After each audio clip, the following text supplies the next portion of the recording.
കാപ്പ കേസിലകത്ത് കിടക്കുന്ന BJP കൗൺസിലറായിട്ടുള്ള R സുഗതന്റെ അവധി അപേക്ഷയുമായി ബന്ധപ്പെട്ട് ആഭ്യന്തര വകുപ്പിന്റെ കത്തിൽ ഒരു രൂക്ഷ വിമർശനവുമായി കോൺഗ്രസ് കൗൺസിലറായ KS ശബരിനാഥ് രംഗത്ത് വന്നിട്ടുണ്ട്. അതായത് ശബരിനാഥ് പറയുന്നത് എന്താന്ന് വെച്ച് കഴിഞ്ഞാൽ സായിപ്പിനെ കണ്ടാൽ കവാത്ത് മറക്കുന്നത് പോലുള്ള ഉദ്യോഗസ്ഥർ ഇപ്പോഴും ഉണ്ടെന്നും ഇത്തരക്കാരുടെ ധാർഷ്ട്യം അവസാനിപ്പിക്കാൻ ഭരണ സംവിധാനം ശ്രദ്ധിക്കണമെന്നും ശബരിനാഥ് പറഞ്ഞിട്ടുണ്ട്. ഇതില് സത്യത്തില് നമ്മൾ പരിശോധിക്കുകയാണെന്നുണ്ടെങ്കിൽ ഇവിടെ അദ്ദേഹം പറഞ്ഞതിനകത്ത് ചില കാര്യങ്ങൾ നമുക്ക് മനസ്സിലാക്കേണ്ടി വരും. ആ സുഗതൻ എന്ന് പറയുന്ന ഒരാൾ കാപ്പ കേസിൽ ഇപ്പം ജയിലിനകത്ത് കിടക്കുന്ന ഒരു പ്രതിയാണ്. ഈ പ്രതി കാപ്പ കേസിൽ കരുതൽ തടങ്കലാണ്. അത് പുള്ളി കൗൺസിലർ ആയിപ്പോയി എന്നുള്ളത് പൗണ്ടുകടവ് വാർഡിലുള്ള പാവപ്പെട്ട മനുഷ്യരുടെ ഗതികേട് എന്ന് പറയാനേ പറ്റൂ. ഇദ്ദേഹം കഴിഞ്ഞ ദിവസം, അതായത് ഇന്നലെ നഗരസഭയിൽ കൂടിയ കൗൺസിൽ യോഗത്തിൽ അറ്റൻഡ് ചെയ്തില്ലെങ്കിൽ പുള്ളി സ്വാഭാവികമായും അയോഗ്യനാക്കപ്പെടും എന്ന് പറയുന്ന ഒരു സ്ഥിതിവിശേഷം ഉണ്ടായിരുന്നു. പുള്ളി ഒരു അവധിക്ക് അപേക്ഷിച്ച സമയത്ത് അവിടെ നിന്ന് അണ്ടർ സെക്രട്ടറി ആയിരിക്കണം ജയിൽ വകുപ്പിൽ നിന്ന്, ആഭ്യന്തര വകുപ്പിൽ നിന്നും ഒരു കത്ത് വരുന്നു. ആ കത്ത് അല്ലെങ്കിൽ ഒരു സർക്കുലർ വരുന്നു. ആ സർക്കുലറിൽ പറഞ്ഞിരിക്കുന്ന കാര്യം എന്ന് വെച്ച് കഴിഞ്ഞാൽ ഈ പറയുന്ന ഭൂരിപക്ഷം അംഗീകരിച്ചാൽ അവധി കൊടുക്കുന്നതിൽ തെറ്റില്ല എന്നുള്ളതാണ്. അപ്പോൾ അവധി അംഗീകരിക്കാം. അപ്പോൾ അങ്ങനെ വരുമ്പോൾ അയോഗ്യത നിലനിൽക്കില്ല എന്ന് പറയുന്നു. എന്ന് വെച്ചാൽ പുള്ളിക്ക് ഈ അവധി അപേക്ഷ വരുന്നത് കൗൺസിൽ യോഗത്തിൽ വയ്ക്കുക. ആ കൗൺസിൽ യോഗത്തിൽ വെച്ചിട്ട് ആ കൗൺസിൽ യോഗത്തിനനുസരിച്ചിട്ട് ഒരു കാര്യം എടുക്കുക. ആ കൗൺസിൽ യോഗത്തിൽ എടുത്തിട്ട് അപ്പോൾ ഒരു വോട്ടിങ്ങിന് വെക്കുക. വോട്ടിങ്ങിന് വെച്ചിട്ട് ഒരു കേവല ഭൂരിപക്ഷം കിട്ടിയാൽ ഇപ്പം 100 പേരാ അല്ലെങ്കിൽ 100 പേരാണുള്ളതെങ്കിൽ 51 പേര് വോട്ട് ചെയ്ത് കഴിഞ്ഞാൽ അയാൾക്ക് അവധി നൽകാം. അപ്പം അങ്ങനെ വരുമ്പോൾ പുള്ളിക്ക് അയോഗ്യനാവില്ല എന്ന് പറയുന്ന ഒരു പൊതുരീതി അവിടെ സർക്കുലറായിട്ട് അവതരിപ്പിച്ചു. നമ്മൾ മനസ്സിലാക്കേണ്ടത് സുഗതൻ എന്ന് പറയുന്ന ഒരാൾ ഇത്രയും ആനുകൂല്യം ചെയ്തു കൊടുക്കാൻ ഇപ്പോൾ സ്വാഭാവികമായിട്ട് നമ്മുടെ മനസ്സിൽ തോന്നുന്ന ഒരു കോൺഗ്രസ്സുകാരനായ ഒരു കൗൺസിലർക്ക് വേണ്ടിയിട്ട് കോൺഗ്രസ്സിലെ ഇതൊക്കെ കണ്ടിട്ട് ഉദ്യോഗസ്ഥർ ചെയ്തു കൊടുത്ത ഒരു വിട്ടുവീഴ്ച മനോഭാവം എന്നല്ലേ തോന്നുള്ളൂ. എന്നാൽ അങ്ങനെ അല്ലല്ലോ സത്യം. അതൊരു BJP കൗൺസിലറാണ്. BJP പോയി പ്രതിജ്ഞ ചെയ്യാനുള്ള അവകാശം വരെ, അല്ലെങ്കിൽ അങ്ങനെ ഒരു അധികാരം വരെ കിട്ടി. അപ്പം നമ്മൾ ആലോചിച്ച് നോക്കിക്കോളൂ. ഇപ്പം ശബരിനാഥൻ ഈ ഒരു സായിപ്പിനെ കാണുമ്പോൾ കവാത്ത് മറക്കുന്ന ചില ഉദ്യോഗസ്ഥരുണ്ട് എന്നൊക്കെ പറയുമ്പോഴും ശബരിനാഥൻ എന്ന് പറയുന്ന എനിക്കെപ്പോഴും തോന്നിയിട്ടുണ്ട്, ശബരിനാഥൻ അങ്ങനെ അദ്ദേഹത്തിനെ ഏൽപ്പിക്കുന്ന ജോലി വളരെ കൃത്യമായി ചെയ്യുന്ന ഒരാളാണ്. അല്ലാതെ വിദ്യാർത്ഥി രാഷ്ട്രീയമൊക്കെ ഉണ്ടായിരുന്നെങ്കിൽ തന്നെയും പുള്ളി ഒരു ടെക്നോക്രാറ്റായിട്ടിരിക്കുന്ന സമയത്താണ് പുള്ളി പിന്നീട് ജോലിയിലൊക്കെ ഇരിക്കുന്ന സമയത്താണ് പുള്ളി തിരിച്ച് രാഷ്ട്രീയ പാർട്ടിയിലേക്ക്, അതായത് G. കാർത്തികേയൻ സാർ മരിച്ചതിന് ശേഷമാണ് ശബരിനാഥിനൊരു സജീവ രാഷ്ട്രീയ പ്രവർത്തകൻ എന്നുള്ള നിലയിലേക്ക് വരുന്നത്. അദ്ദേഹത്തിന് ഇപ്പോൾ ഏൽപ്പിച്ചിരിക്കുന്ന ജോലി അവിടുത്തെ പ്രതിപക്ഷം എന്നുള്ള നിലയിലാണ് നിൽക്കുന്നത്. ഈ സാഹചര്യം എല്ലാം പരിഗണിക്കുമ്പോൾ സ്വാഭാവികമായിട്ടും ദേഷ്യം ഉണ്ടാകാനുള്ള സാധ്യതയുണ്ട്. എന്തുകൊണ്ടാണെന്ന് ചോദിച്ചാൽ മന്ത്രി പറയുന്നു, ആഭ്യന്തര വകുപ്പ് മന്ത്രി രമേശ് ചെന്നിത്തല അതൃപ്തി അറിയിച്ചു എന്നാണ് അത് ബന്ധപ്പെട്ടുള്ള വാർത്ത വരുന്നത്. അതായത് മന്ത്രി അറിയാതെ, ആഭ്യന്തര വകുപ്പ് മന്ത്രി അറിയാതെ ഇവിടെ ഒരു വലിയ നീക്കം നടന്നിരിക്കുന്നു. ആ നീക്കം എന്താണ്? ആഭ്യന്തര വകുപ്പ് മന്ത്രി അറിയാതെയാണോ ഒരാൾക്ക് ജയിലിൽ കിടക്കുന്ന ഒരാൾക്ക് അവധി അനുവദിക്കുന്നതുമായി ബന്ധപ്പെട്ടുകൊണ്ട് ഇങ്ങനെ ഒരു പരിപാടി നടക്കുന്നത്, അവധി അപേക്ഷയ്ക്ക് വേണ്ടി സർക്കുലർ തയ്യാറാവുന്നത്? അതിന് അതൃപ്തി അറിയിച്ചാൽ മാത്രം മതിയോ? പൊളിറ്റിക്സ് കൂടി ചിന്തിക്കണ്ടേ? റൂൾ ഉണ്ടല്ലോ, അത് ചെയ്തില്ല. അവിടെയാണ് ശബരിനാഥൻ മയത്തി പറഞ്ഞതേ ഉള്ളൂ, സായിപ്പിനെ കാണുമ്പോൾ കവാത്ത് മറക്കുന്ന പലരുമുണ്ട് എന്ന് പറഞ്ഞു പോവാ. തദ്ദേശ സ്വയംഭരണ വകുപ്പിന് എന്താ ഉത്തരവാദിത്വം ഇല്ലേ? ആരാ തദ്ദേശ സ്വയംഭരണ വകുപ്പ് കൈകാര്യം ചെയ്യുന്നത്? ആരാണ്? KM ഷാജി എന്ന് പറയുന്ന മന്ത്രിയാണ് തദ്ദേശ സ്വയംഭരണ വകുപ്പ് ഹാൻഡിൽ ചെയ്യുന്നത്. KM ഷാജി തദ്ദേശ സ്വയംഭരണ വകുപ്പ് കൈകാര്യം ചെയ്യുന്നു. ആഭ്യന്തര വകുപ്പ് രമേശ് ചെന്നിത്തല എന്ന് പറയുന്ന കോൺഗ്രസിന്റെ നേതാവ് കൈകാര്യം ചെയ്യുന്നു.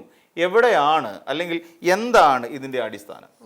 അപ്പോൾ ഇപ്പം നമുക്കറിയാവുന്ന പോലെ ഇനി കുറച്ചുകൂടെ അങ്ങോട്ട് നീങ്ങി നോക്കിക്കഴിഞ്ഞാൽ ഈ KM ഷാജി ഒരിക്കൽ പറഞ്ഞിരുന്നു, അതായത് ലൈഫ് മിഷൻ പദ്ധതി പ്രകാരം ഇവിടെ വീട് കൊടുത്ത സമയത്തും PMAY എന്ന് പറയുന്നതുണ്ട്, അതായത് പ്രധാനമന്ത്രി ആവാസ് യോജന എന്ന് പറയുന്ന PMAY എന്ന് പറയുന്ന പദ്ധതി ഉണ്ടായിരുന്നു, അതായത് വീട് വെച്ച് കൊടുക്കുന്നത്. ആ സമയത്ത് പ്രധാനമന്ത്രി ആവാസ് യോജനയിൽപ്പെട്ട വീടുകളുടെ മുന്നിൽ PMAY എന്ന് പറയുന്ന ഒരു ചിത്രം പതിപ്പിക്കണം, അതായത് ലോഗോ പതിപ്പിക്കണം എന്ന് പറയുന്ന ഒരു നിർദ്ദേശം അന്ന് ആ പ്രധാനമന്ത്രി പറഞ്ഞിരുന്നു. അപ്പോൾ അന്ന് മുഖ്യമന്ത്രിയായിരുന്ന പിണറായി വിജയൻ പറഞ്ഞത് സൗകര്യം ഇല്ല എന്ന് തന്നെയാണ് പറഞ്ഞത്. നടക്കുന്ന കാര്യമല്ലത്. കാര്യം ആ വീട്ടിൽ താമസിക്കുന്നവർക്ക് കൃത്യമായി അവരുടേതായ ഒരു ഐഡന്റിറ്റി ഉണ്ട്, അവർക്ക് ആത്മാഭിമാനമുണ്ട്. അതിനെ ചോദ്യം ചെയ്യാൻ അനുവദിക്കില്ല. അതുകൊണ്ട് PMAY എന്ന് പറയുന്ന ലോഗോ പതിപ്പിക്കില്ല എന്ന് കർശന ബുദ്ധിയാൽ പറഞ്ഞ ഒരു നേതാവാണ് പിണറായി വിജയൻ. അത് കഴിഞ്ഞിട്ടാണ് തദ്ദേശ സ്വയംഭരണ വകുപ്പ് മന്ത്രിയായി KM ഷാജി വരുന്നത്. ഈ KM ഷാജി പറഞ്ഞ എന്താ, അത് പതിപ്പിക്കുന്നതിൽ തെറ്റില്ല എന്ന് പറഞ്ഞു. ഈ സാധനം തദ്ദേശ സ്വയംഭരണ വകുപ്പ് മന്ത്രി പറഞ്ഞു, അതായത് PMI പദ്ധതി പ്രകാരം വീട് ലഭിക്കുമ്പോൾ ആ വീട്ടിൽ പ്രധാനമന്ത്രിയുടെ ലോഗോ പതിപ്പിക്കാം, അതിൽ തെറ്റില്ല എന്ന് BJPക്ക് അനുകൂലമായ അല്ലെങ്കിൽ കേന്ദ്ര സർക്കാർ അനുകൂലമായ ഒരു നിലപാടെടുത്ത ഒരു മന്ത്രിയാണ്, തദ്ദേശ സ്വയംഭരണ വകുപ്പ് മന്ത്രിയാണ് KM ഷാജി. ഈ KM ഷാജി ഇത് പറയുന്ന പ്രസംഗം വീഡിയോയാക്കി VV രാജേഷ് എന്ന് പറയുന്ന തിരുവനന്തപുരം മേയർ കൗൺസിൽ യോഗത്തിൽ പ്രദർശിപ്പിച്ചു. അപ്പോൾ ഒരു ടേം മനസ്സിലായില്ലേ? ഇതിനകത്ത് വരുന്നൊരു ടേം ഇങ്ങനെയാണ്, ഒരു ടേംസ് ഇങ്ങനെയാണ്. അതായത് ഷാജി നമ്മുടെ പ്രധാനമന്ത്രിയെ പുകഴ്ത്തിക്കൊണ്ട് PMAY പ്രധാനമന്ത്രി ആവാസ് യോജന പ്രകാരം ഇവിടെ ഇത് പതിപ്പിക്കാം, ലോഗോ പതിപ്പിക്കാം ആ വീടുകളിൽ, അതിൽ തെറ്റില്ല എന്ന് പറഞ്ഞു. പിണറായി വിജയൻ മറിച്ചാ പറഞ്ഞത്, പതിപ്പിക്കാൻ അനുവദിക്കത്തേ ഇല്ല എന്നാണ് പറഞ്ഞത്, അതിന് അനുമതി തരത്തില്ല എന്ന് പറഞ്ഞു. പക്ഷേ പുതിയ മന്ത്രി പറഞ്ഞത് അത് പതിപ്പിക്കാം. എന്നിട്ട് ഈ മന്ത്രി ഇങ്ങനെ പറഞ്ഞ പ്രസ്താവന television byte, TV byte, news byte എടുത്തിട്ട് ഈ VV രാജേഷ് കൗൺസിൽ യോഗത്തിൽ പ്രദർശിപ്പിക്കുകയും ചെയ്തു. അപ്പം ഏറെക്കുറെ നമുക്ക് സംഗതികളുടെ ഒരു കിടപ്പോശം മനസ്സിലാവുന്നുണ്ട്. അപ്പം തദ്ദേശ സ്വയംഭരണ വകുപ്പ് ഭരിക്കുന്നത് മുസ്ലിം ലീഗിൻ്റെ ഒരു നേതാവും ആഭ്യന്തര വകുപ്പ് ഭരിക്കുന്നത് കേരളത്തിലെ കോൺഗ്രസിൻ്റെ സമുന്നതനായ നേതാവും. ഇവർ രണ്ടുപേരും അറിയാതെ അല്ലെങ്കിൽ ഇവരുടെ രണ്ടുപേരുടെയും പെർമിഷൻ ഇല്ലാതെ എങ്ങനെയാണ് ഇതുപോലെ ഒരു സർക്കുലർ അണ്ടർ സെക്രട്ടറി, അതായത് ജയിൽ വകുപ്പിൽ നിന്ന് അണ്ടർ സെക്രട്ടറി പുറത്തുവിടുന്നത്? ഈ സുഗതൻ എന്ന് പറയുന്ന ഒരാൾ കേരളത്തിൽ ഏതെങ്കിലും ഒരു ജനകീയ പ്രക്ഷോഭം നയിക്കുകയും അതിൽ പൊതുജനത്തിന് വേണ്ടി ജയിലിൽ പോയ ഒരാളല്ല, നമ്മൾ മനസ്സിലാക്കണം. അതല്ലെങ്കിൽ സ്വാതന്ത്ര്യ സമരം നയിച്ചതിന്റെ പേരിൽ ജയിലിൽ പോയ ഒരാളല്ല, പൊതുജനത്തിന്റെ അവകാശ സംരക്ഷണത്തിന് വേണ്ടിയിട്ട് സമരം ചെയ്ത് ജയിലിൽ പോയ ഒരാളല്ല. ഇവിടെ ഒരു കിട്ടിയ ഒരു ജനപ്രതിനിധി എന്ന് പറയുന്ന ഒരു ജനാധിപത്യ അവകാശത്തെ തൻ്റെ കയ്യിലിരിപ്പ് കൊണ്ട് നാശമാക്കി ഏറ്റവും ഒടുവിൽ അവിടുത്തെ സ്ത്രീകളെ അടക്കം ഉപദ്രവിക്കാനും വധശ്രമവും നടത്തി കാപ്പ കേസ് പ്രതിയാണ്. ആലോചിച്ച്, കാപ്പ കേസ് പ്രതി. നിരവധി കേസുകൾ ഈ പറയുന്ന സുഗതന്റെ അക്കൗണ്ടിൽ കിടപ്പുണ്ട്, നിരവധി കേസുകൾ, ക്രിമിനൽ കേസുകൾ കിടപ്പുണ്ട്. ഈ ക്രിമിനൽ കേസ് ഉണ്ടായിരുന്ന കാപ്പ കേസ് പ്രതിക്ക് ജയിൽ വകുപ്പ് അതിനകത്ത് സത്യപ്രതിജ്ഞ ചെയ്യാനുള്ള അവസരം ഒരുക്കി കൊടുത്തു. ആലോചിച്ച് നോക്കണം ഇതിന്റെ വഴി എങ്ങനെയൊക്കെയാണ്. ഇവിടുന്ന് VV രാജേഷ് പോയി വിയൂര് പോയി VV രാജേഷ് അവിടെ പോയിട്ടാണ് സത്യവാചകം ചൊല്ലിക്കൊടുക്കുന്നത്. സത്യപ്രതിജ്ഞ ചടങ്ങിൽ വലിയ പന്തലൊക്കെ ഇട്ട് ആർഭാടമായ ആഘോഷമായിരുന്നു. ഇതൊക്കെ ചെയ്തു കൊടുത്ത ആരാണ്, ഏത് സർക്കാരിന്റെ കാലഘട്ടത്തിലാണെന്ന് ആലോചിച്ച് നോക്കണം. ഇവിടെ RSSും CPMും തമ്മിൽ എന്തോ വലിയ ക്രൂരമായ ഡീലുണ്ട് എന്ന് പറഞ്ഞ് പ്രചരിപ്പിച്ച് നടന്ന ഉപയോഗിച്ച ഒരു രാഷ്ട്രീയ അല്ലെങ്കിൽ ഒരു മുന്നണിയിലെ നേതാക്കന്മാരാണ്. ഒന്ന് ആലോചിച്ച് നോക്കൂ, പ്രചരിപ്പിച്ചവരാണ് ഇന്ന് തലപ്പത്തിരിക്കുന്നവർ. അവരാണ് ഈ പറയുന്ന BJPക്കാരനായ കാപ്പ കേസ് പ്രതിക്ക് വേണ്ട ഒത്താശ ചെയ്തു കൊടുത്തത് ജയിലിൽ പോലും. എന്നിട്ടിപ്പോൾ 6 മാസം ഈ ഇന്നലത്തെ കൗൺസിൽ യോഗത്തിൽ അയോഗ്യനാക്കപ്പെടേണ്ട ഒരാള് അയാൾക്ക് അയോഗ്യത കൽപ്പിക്കാതെ അത് വോട്ടിങ്ങിനിട്ട്, ആ അവധി അപേക്ഷ വോട്ടിങ്ങിനിട്ട് 6 മാസം എന്ത് ചെയ്തു, നീട്ടി മേടിച്ചിരിക്കുകയാണ് അവധി. ആലോചിച്ച് നോക്കൂ, ഇതിൽ ആരാണ് തെറ്റ് ചെയ്തത്? ഈ ഒരു അവസ്ഥയിലേക്ക് ഇവിടെ തട്ടിക്കളയാവുന്നതല്ലേ? മീൻസ് അത് ഉടനെ അത് വേണ്ട, അവധി അപേക്ഷ ഒരിക്കലും അങ്ങനെ സർക്കുലർ കൊടുക്കാൻ പാടില്ല.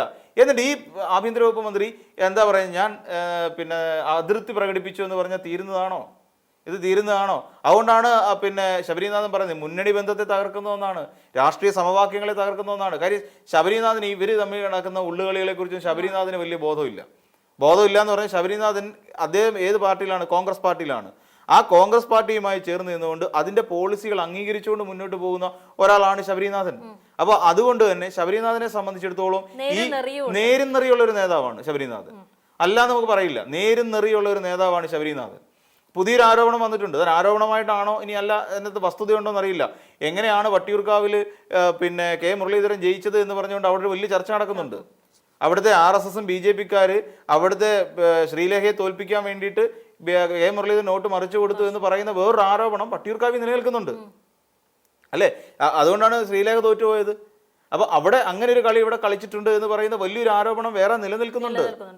ഇത് കൂടാതെ BJPക്കാരെ ജയിപ്പിക്കാൻ വേണ്ടിയിട്ട് കോൺഗ്രസ്സുകാർ അവിടെ മരണപ്പണി എടുത്തിട്ടുണ്ട് എന്നുള്ള വാർത്തകളും പുറത്തു വന്നിട്ടുണ്ട്. ആ തെരഞ്ഞെടുപ്പ് കഴിഞ്ഞ് തദ്ദേശ സ്വയംഭരണ തെരഞ്ഞെടുപ്പിൽ തിരുവനന്തപുരം കോർപ്പറേഷൻ BJP അധികാരത്തിൽ കയറി കഴിഞ്ഞപ്പോൾ ഇതെല്ലാം നടന്ന കാര്യങ്ങളാണ്. അപ്പം ഒരു നിശബ്ദമായ ഡീല് പ്രവർത്തിക്കുന്നുണ്ട്, നിശബ്ദമായ ഡീല്. കാരണം ഒരു ഘട്ടത്തിൽ പോലും ഇവിടെ ഇപ്പം അത് കുറയും.